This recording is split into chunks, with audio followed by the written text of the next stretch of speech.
If there is one thing I've learned about life, is that sometimes love isn't enough. Not when hunger is pounding in your belly, not when the person you love vanishes into a new life and leaves you to pick up the shards alone. I was born into love, the kind my mother believed could conquer anything, but I grew up in its absence, watching her trade her dreams for survival. My name is Kenny and Taiye. I'm the second twin, the quieter one, also they say. My sister, Tai, is the louder fire. I'm the steady flame. But this story isn't just about us. It's about the woman who carried us through a storm without drowning, and the man who threw her into it. They said she was stubborn, my mother, born and raised in Oyo town. Abosede Adegoke was the kind of woman who walked with her head high, even when her shoes were worn out. Her parents were teachers, respected, proud, and deeply traditional. When she told them she had fallen in love with a man from Lagos who worked in insurance, they thought she had been jazzed. Tunde, her father had said, spitting the name like it tasted sour. He doesn't have land. He doesn't have salary. He's not even a teacher. But my mother, oh, she was in love. The deep kind, the foolish kind. Tunde Adewale was charming. He sold people dreams for a living, promising protection for the unknown. But his real skill wasn't in insurance. It was in convincing people they would be safe in his hands. My mother was one of them. They married in secret at a registry in Lagos, and when her family found out, they disowned her. No traditional wedding, no blessings, just two rings, two witnesses, and a rented flat in Ketu that smelled like wet concrete. But she was happy, at first. I was told that my father had dreams, big ones. He wanted to start his own insurance brokerage, to one day send his children to the best schools in Lagos. But dreams cost money, and his job paid on commission. Some months, there was nothing. My mother ran a small boutique in Yaba. She sold lace, Ankara, shoes.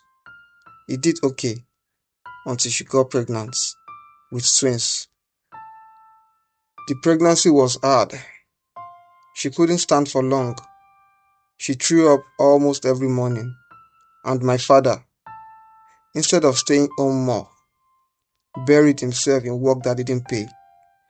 We will manage, he used to say. But managing meant eating once a day.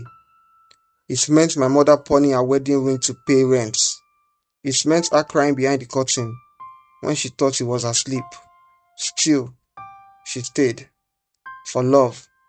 For us. Taiye and I arrived one rainy morning at Lagos Island Maternity Hospital. We were premature, tiny, and loud. My mother told me that when she held us for the first time, her tears soaked our cheeks before the rain did. I don't remember those days, but I've seen the photos. Faded Polaroids of two babies on a mattress, mosquito nets tucked around us like a cocoon. My father was proud, she said. He kissed her forehead and promised to work harder. But promises don't feed infants. She closed her boutique and started selling her stock in pieces, one gele at a time, one shoe, until the shelves were empty. They argued a lot. My father blamed the economy. My mother blamed his excuses. We need to leave this country, he said one night. According to her, there is no future here. The plan was simple, too simple. They would raise money. He would travel to America first for his master's degree. He would work, settle, and bring us over later. Just a few years, he said, sacrifice for the future. They borrowed from friends, sold furniture, begged church members. My mother even gave up the gold necklace her grandmother had given her, the only family heirloom she had. She packed his bags, ironed every shirt, put a Bible at the top of his luggage. He kissed her, kissed us, and left. We waited. At first, he called every Sunday. He would tell us about snow, about how different everything looked. The drive on the right hill, he would say, with laughter. He sent $100 in 2 months. That was the last money we saw. Then the excuses started. I am busy, Ayotunde. I'm working double shifts. I forgot my phone at work. I am tired. Then nothing. Weeks passed, then months. His number stopped going through. My mother still tried to reach him. She would leave voicemails, pray over his pictures, light candles in church. He's just overwhelmed, she told herself aloud, like a woman convincing a room full of ghosts. But something had changed. She could feel it. And then she saw it. It was a Sunday afternoon. I was playing outside with Taiye. I must have been about 6. Inside, my mother screamed. We ran in and found her on the floor, laptop beside her, a photo burned into the screen. My father, in a white tuxedo, smiling, kissing a white woman in a wedding dress in Las Vegas. My mother didn't faint. She didn't shout. She just stared, eyes hollow, lips parted, one hand on her chest, like her heart had betrayed her too. It was Taiye who picked up the laptop and closed it gently. I didn't understand what was happening, not fully, but I knew something had broken. Not just her heart, something deeper. What followed was blur, at least to us as children. My mother stopped going to church. She stopped singing. Her boutique never reopened. She worked where she could, restaurants, cleaning offices at night. She would tie her wrapper tightly, rub her palms with rub, and whisper prayers before dawn. And yet, she never cursed him, never spoke ill of him, just silence. My grandparents heard the story from neighbors. My grandmother came to Lagos first, against her husband's wishes. She wept when she saw the twins, her grandchildren, barefoot and hungry. Eventually, my grandfather came too. He was stern, distant, but he let us in. We will not let shame kill you. He hold my mother at one night. You are still our daughter. That's when things began to change. Slowly, we moved to Ibadan. My grandfather enrolled Taye and I in a good school. My mother got a good job at the university admin office. She smiled again. Not often, but sometimes. She still never spoke of my father. It was as if he had died. And in many ways, he had. Years passed. I graduated from Unilag. Taye became a project manager at a tech firm in Lekki. We moved back to Lagos, into our own flats. We were fine, until one night, as I scrolled through my old Facebook messages, I saw it. A friend request. Tunde Adewale. The profile photo showed a man older, but unmistakably him. My father, alive, in Nigeria, back, and he wanted to be friends.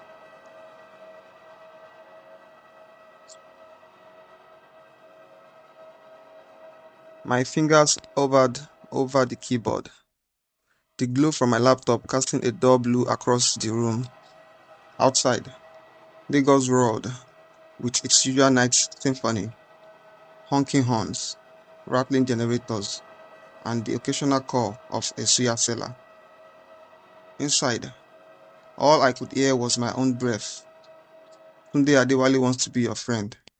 The same man whose silence had aged my mother by a decade. The same man whose laughter I vaguely remembered from when I was 3.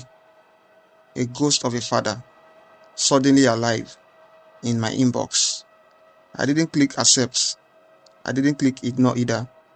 I just sat there, frozen, and for the first time in years, I whispered his name aloud.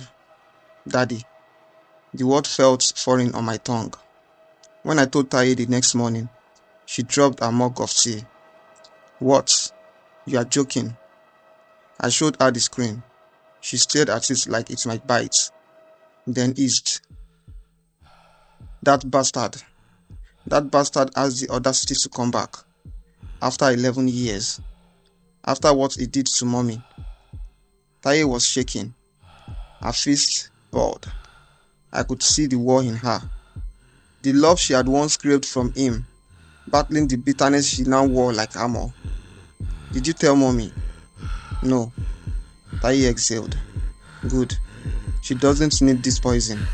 I nodded. But the truth was, I was already infected. 2 nights later, I got a message from him. My son, Koinde, I know I do not deserve your time. I've been back in Nigeria for over a month. I've seen you and your sister's profiles, your achievements. I am proud. Please, let me see you. Just once. Dad. Dad. How dare he? And yet, I stared at the word for too long. A part of me, the part I thought I'd buried, was clawing its way up again. Not because I forgave him, but because I needed answers. We met at a cafe in Ikeja GRA, a public place, neutral ground. He walked in, wearing a crisp agbada, not the flashy kind, but clearly tailored. His beard was grey now, his once jet black hair thinning, but it was him. He approached slowly, unsure, as if one wrong step might shatter the floor beneath him.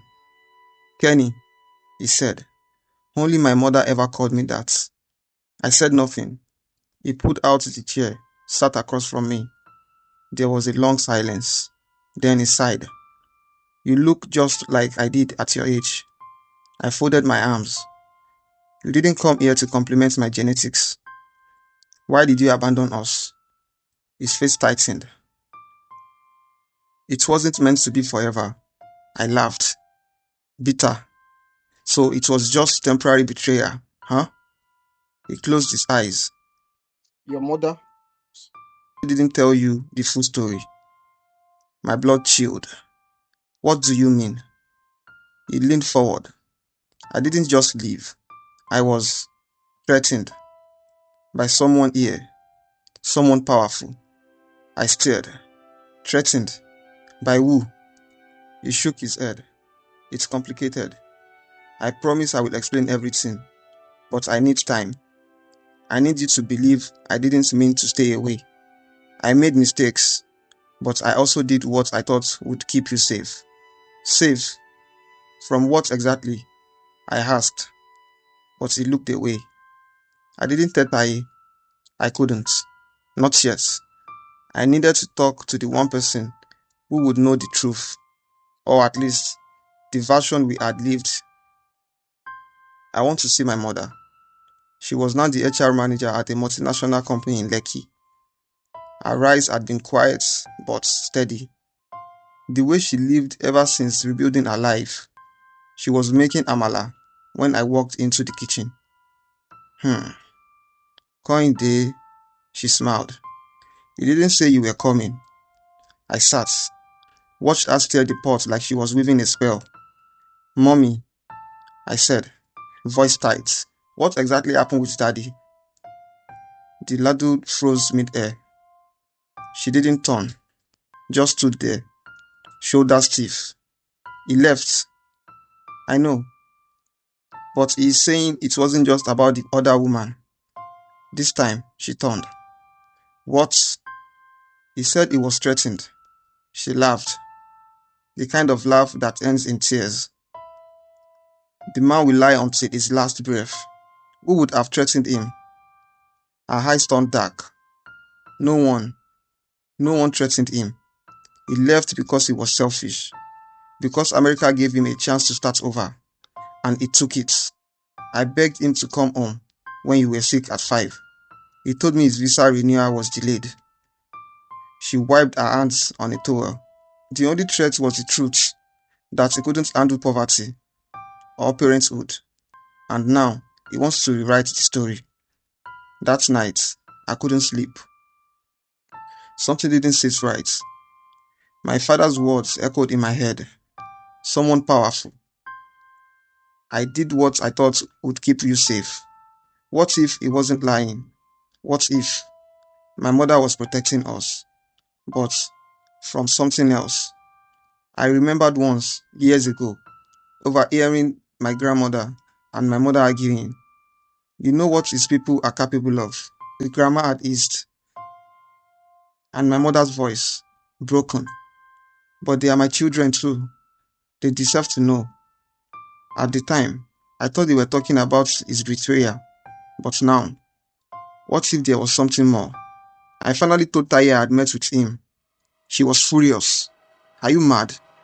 You went behind mommy's back after everything.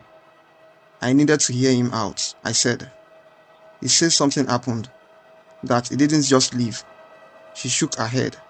I don't care if he was abducted by aliens. He disappeared. He watched mommy suffer. He let her clean toilets and sleep on cold floors. I am not asking you to forgive him, I said quietly. I just want the truth. Taiye looked at me then, and for a moment, I saw something I hadn't seen before. Fear. He said something to me too, she whispered. On Facebook, a few weeks ago. What? He said he wanted to see me because he had something to give me. Give you. She nodded. A letter from our grandfather. I blinked. Which one? She swallowed. His father. Our paternal grandfather is dead. That's what we were told. 3 days later, Taiye came to my flat. Her hands were shaking as she held out an envelope. He gave me this yesterday, she said. I opened it. Inside was a handwritten letter, in faded ink, dated 2005, the year our father left. It read, My son, Tunde, if you are reading this, then the storm has passed. You must protect them. The blood in them is older than both our houses. There are people who will not let them live freely once they know. Take them far. Keep the secret, even if it costs you everything. Baba Adewale. I stared at the letter. What secret? I whispered. Taiye looked at me, her eyes wide. Exactly. The letter lay between us like a bomb, ticking with old secrets. Taiye sat stiffly on the edge of the couch, fingers wrapped tightly around her knees. The air in my flat had changed. Gone was the easy silence we shared as twins.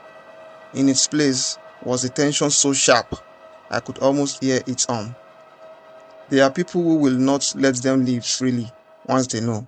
What did that even mean? Do you believe this? I finally asked. Taiye shook her head. I don't want to, but there's something about it. Kenny, it doesn't feel like a lie. Have you told mommy? No, she whispered. She would burn the letter before we finished speaking. That night, I barely slept. I kept rereading the letter, trying to decode it. The blood in them is older than both our houses. What blood? What secrets? I dug through my laptop and put up every trace I could find of the Adewale family. But there wasn't much. Our mother had severed contact with them after our father left, and growing up, our paternal side was spoken of like shadows behind a locked door. What I found startled me. Our grandfather, Chief Rafiu Adewale, had once been a powerful traditional ruler in Oyo. Before his mysterious abdication in the late 90s, a respected kingmaker turned recluse. There were whispers, scandals, betrayals, rituals, rituals. My stomach churned. 3 days later, Tai and I took a quiet trip to Oyo. We told mom we were attending a work retreat in Ibadan. We lied. Our destination was an old compound on the outskirts of Oyo town, Adewale family land, from what little our father had once mentioned. The house was derelict, paint peeled from the walls like dead skin. Tall grasses had overtaken the front yard, swallowing the fence. A man in his 60s emerged from behind the rusted gates. He wore a faded agbada and walked with a limp. "You are Tunde's children," he said. "I can see it in your faces." We were stunned. "Who are you, sir?" "I am Adepoju, house servant. Been here since your grandfather's time. Come." He led us through a side entrance into what had once been a storeroom. Beneath a pile of old mats and dust-covered calabashes, he uncovered a trap door. "There's something you must see." The underground space was small and smelled of clay and ancient sins. Candles lined the walls. At the center was a wooden box, aged and locked. Adepoju handed me the key. "It was your grandfather's last order before he passed. When my son's twins return, give them this." Inside the box was a journal wrapped in brown leather. The front was embossed with a strange crest, two intertwined snakes beneath a crescent moon. Tai and I looked at each other, hearts pounding. We opened it. The journal was written in a mix of English and Yoruba. Entry 1. The twins shall come with a mark, as it has been written for generations. If they are born under the Ajay moon, they will carry both gifts and curse. Entry 5. Tunde does not believe. He mocks the rituals, but I see the signs in the boy already. The girl too. The dreams. The fire in her eyes. We cannot allow the past to repeat itself. The Omo Aimo must never awaken fully. I paused. Omo Aimo. I asked aloud. Taye translated softly. It means children of the unknown or forbidden children. According to the journal, our bloodline traced back to a secret cult of ancient guardians who protected mystical knowledge through blood inheritance. The twins born under certain celestial conditions would inherit fragments of that ancient knowledge through dreams, visions, even intuition, but it came at a cost. Historically, such twins were haunted, feared, either indoctrinated into secret societies or eliminated before they could become a threat. Our grandfather had tried to protect us, to hide us, to erase our connection to this legacy. That's why our father was told to disappear, to take us far, away from Nigeria's spiritual undercurrents. Only he failed.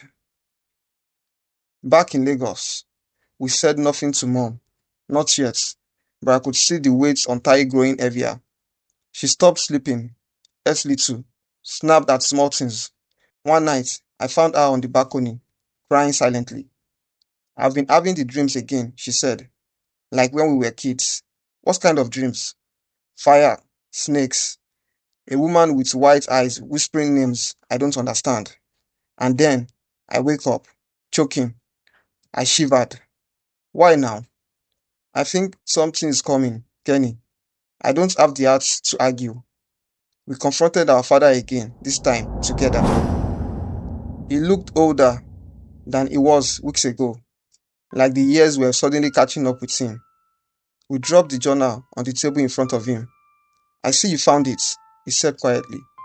"You knew all this, Taye's part, and you let us grow up thinking you abandoned us because of poverty." "I didn't have a choice," he said. "Your grandfather warned me. If the elders knew the twins had been born under the Ajay moon, they would come. They would want to take you. So you ran," I said. "I tried to stay in touch, but the moment your mother started asking questions, people began watching me. I couldn't risk your lives. Marrying that woman in the US, it was a cover. She helped me fight for asylum. She knew the truth too. She was part of something bigger." We were speechless. Then he added, But now, I've come back because the silence has ended. They found out, and they are coming. Later that night, I stood shirtless in front of the mirror, trying to shake the day from my mind. That's when I saw it. A faint symbol, like a birthmark, glowing softly just beneath my collarbone. Two snakes, twisted around a crescent. I stared at it, heart pounding. I had never seen it before. Kenny, Taiye called me from the other room. Something is happening to me too. I rushed in and gasped. Her eyes were glowing faintly white. What's happening to us? She whispered. And before I could answer, there was a knock on the door. A slow, deliberate knock. The knock was slow, deliberate, 3 times, then silence. Taiye and I stood frozen, her eyes still faintly glowing in the dark. The symbol beneath my collarbone paused, like a second heartbeat. I will check, I whispered, grabbing the knife we used for suya nights. It felt pathetic in my hands now, a dull toy in the face of something ancient. But when I opened the door, no one was there. Only a folded note, nailed to the wooden frame with a rusted pin. It read, "The blood must answer. Midnight, the old grounds, or both of you will burn." Our mother didn't speak as Taiye and I laid the journal, the glowing symbol, and the note before her. She stared at the items like ghosts. Then, without warning, she stood, walked to her bedroom, and pulled out a wooden box we had never seen before. Inside were black and white photos, beads, and a tattered letter written in deep Yoruba ink. "You are not the only ones who carried marks," she said softly. I blinked. "What?" "I was one of them too. That's why my parents never wanted me to marry your father." She lowered her blouse. There, just above her left shoulder blade, was the same twisted snake symbol, now faded, almost burned into her skin. "But you," Taiye choked. "I thought I had broken the circle," she said. "I gave it up. I ran from it, but it found us again, in you too." The old grounds turned out to be the same Adewale compound in Oyo. The overgrown land, now paused, with a strange almost alive. We arrived just before midnight. Our father was already there, along with two other figures, masked, cloaked in white, standing still as statues. One step forward. "You were born under the Aje moon," the voice said, old and deep. "Your birth fulfilled the prophecy. You are the last twins of this lineage, the ones who carry the knowledge and power of the ancient guardians." Tai clenched her fists. "And if we refuse?" The masked figure tilted his head. "Then we take it, by force." Suddenly, the ground shook. A wind swirled around us, though the night was still. I felt it. Something inside me unlocking. My vision sharpened. I could hear voices, thoughts. Taye screamed beside me, falling to her knees. "They are in my head," she cried. "They are trying to control us." Our father stepped between us and the masked figures. "No, you said they had a choice." "They did," the leader said coldly. "But the girl has already awakened. She belongs to us now." In that moment, Taye's eyes turned fully white. She stood slowly, then faced me. But she wasn't Taye, not completely. "You have to fight it," I screamed. "You are stronger than this, Taye." She stared at me, trembling. Her mouth opened, and I could hear both our voices echo through her, like she was a vessel for something older, something split. Suddenly, light burst from her chest, and I was thrown back. Everything went white. And then I saw them, our ancestors, in a vision beyond time. A long line of twins, all marked, all broken by the same cause of knowledge and power. I saw the pain, the madness, the battles they fought, and the last voice. Only one twin must bear the weight, or both shall fall. Choose. I woke to fire. The compound was burning, the shrine consumed in flames. Our father lay unconscious beside me, and Taye stood in the middle of it all, eyes wild, surrounded by energy. "I can't stop it," she cried. "It's taking over. You don't have to do this alone," I said. Our voice was hollow. "If we both carry it, it will destroy us. You saw it. I'd rather burn with you than live without you, I said, tears falling. She shook her head. You always protected me. Kenny, let me protect you this time. Then she did something I never expected. She reached out, placed her glowing palm on my chest, and pushed. When I came to life, the fire was gone. The shrine had collapsed, and Taiye was gone. All that remained was the mark, now burned into my chest, brighter, deeper, alive. I searched for weeks, months, but she vanished without a trace. No body, no voice, only a feeling in the wind sometimes, like she was still out there, watching. Mom never forgave me for losing her. Our father left again, this time in silence. Maybe out of guilt, maybe in fear.